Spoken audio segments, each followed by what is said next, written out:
Hi guys, welcome to my coffee show. My name is Jack and today another unboxing. So I've been thinking about what else do I need for my coffee setup, and I thought, well, having 4 or 5 hand grinders is not enough. So I bought another one. This time more like a budget hand grinder. So that's a Timemore C3 with those new S2C burrs.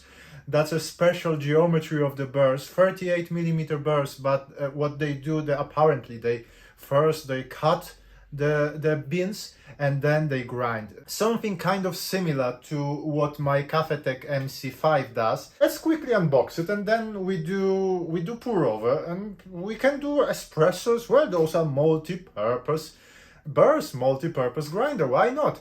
So if you as excited as myself, click like, subscribe, and let's do it. Yeah, so I have to say I like the box. Even though the grinder itself it's relatively cheap, it kind of looks premium. Golden letters here, that tells you that's a new version for 2022 and so on. Let's open.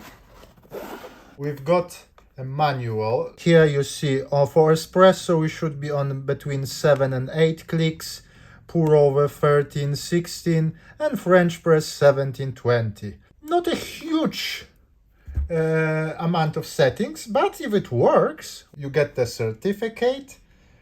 But my Chinese is not great, so I'm not sure exactly what it says. You've got a carrying pouch, brush, and the grinder itself. This is a steel, this is obviously plastic. This part of plastic feels cheap.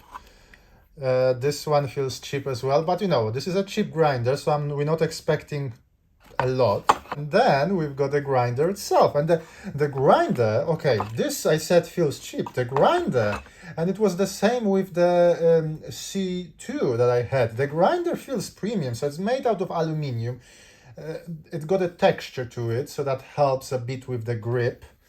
Underneath, it says, what? Enjoy slow living. Why? Is it a slow grinder? Not black, but it's a kind of like a gunmetal black-ish. Inside the burrs, the 38mm burrs are made out of steel. The supports, probably plastic. The shaft is steel. It feels possibly slightly heavier than the C2, but honestly I don't remember. I haven't had it for a while.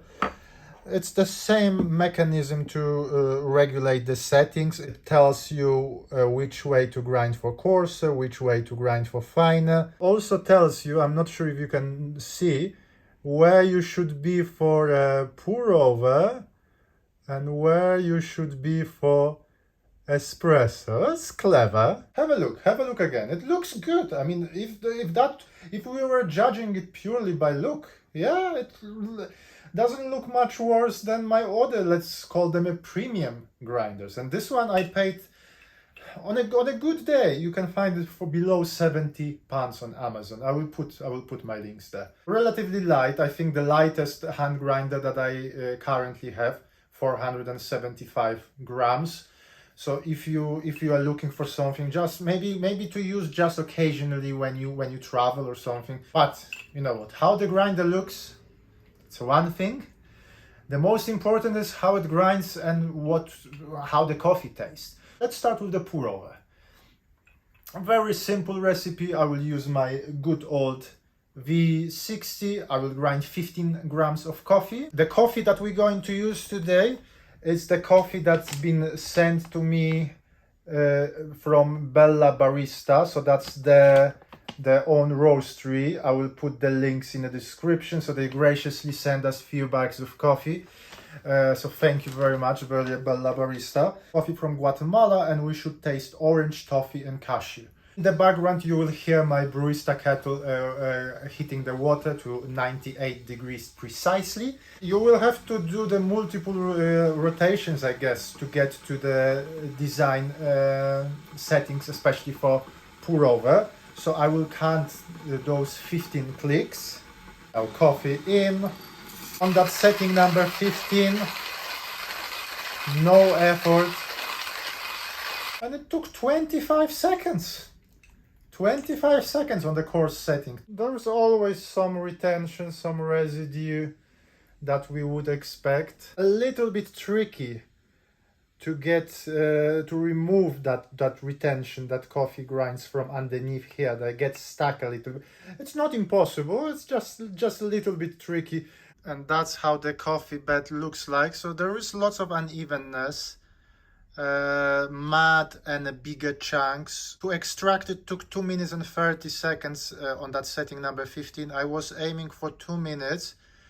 Chocolate and nuts, so that's a good sign. The smells are there, but also with the C2 I got a really nice bouquet, nice smell from the pour over. Not always the taste. Cheers. Chocolate, oranges, not so much, slightly tad too bitter to me, maybe because it's slightly over extracted. Nuts, yes. It's not the worst first pour over, but if I know that there should be a orange flavor in the cup, I would really like to get that orange flavor. And here I struggle. Maybe some sourness in the background. That bitterness slightly spoils the otherwise a good coffee. Now, espresso. That will be tricky. 18 grams of coffee, 1:2 ratio, Londinium profile on a decent. We will see what we can get. And the coffee that we're going to use today, another coffee that we got from Bella Barista. So have a look. This coffee is from Brazil. So, and as you would expect, the flavor notes: milk, chocolate, hazelnut, vanilla. Should be good. It should be relatively easy as well. Let's hope. I put 18 grams of coffee in, and I would struggle to put much more. So this one, the capacity, well, obviously depending on the coffee, maybe 20 max. Still relatively easy. I mean, it's a medium coffee. 45 seconds and no effort. Yeah, grinding experience, good. Doesn't even look that bad now. There are some lumps, as you can see. We will have to spend some time doing WDT.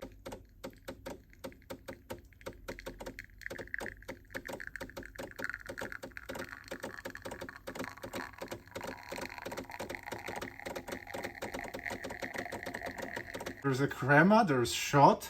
Took 47 seconds. The end result, yes, we can do an espresso with this grinder. That was the cheapest grinder that anybody used for a decent espresso machine. So I could be the first person in the internet doing it.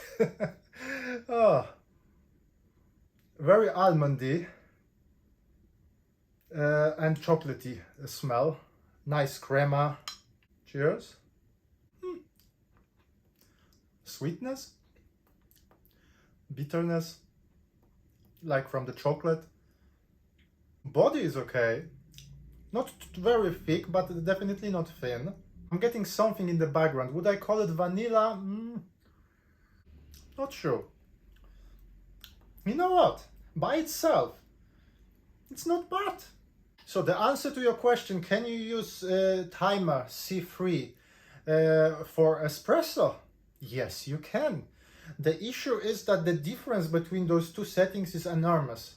So you may play with the dose. So sometimes instead of changing the setting, you add or reduce the amount of coffee you put in. Just bear in mind, the 18 grams, it looks like it's a capacity. Would be difficult to put more than 19-20 grams of coffee. So guys, if you are still here, definitely click like and subscribe to the channel. Plenty more things coming. We will be comparing this and other grinders, hand grinders, electric grinders, who knows what else. I just put lap sweet burrs into my DF64. We're going to play with that as well. A few other things. We've got 2 more unboxings coming. One of them being K1 Espresso K Ultra. Tell me, do you maybe own this grinder? What do you think? How do you like it? So far for me, yes, it works relatively well. Maybe you're looking for something like that, yeah, why not? But for today, thank you very much for watching. My name is Jack, this is my coffee show, and hopefully I will see you soon. Thank you, bye!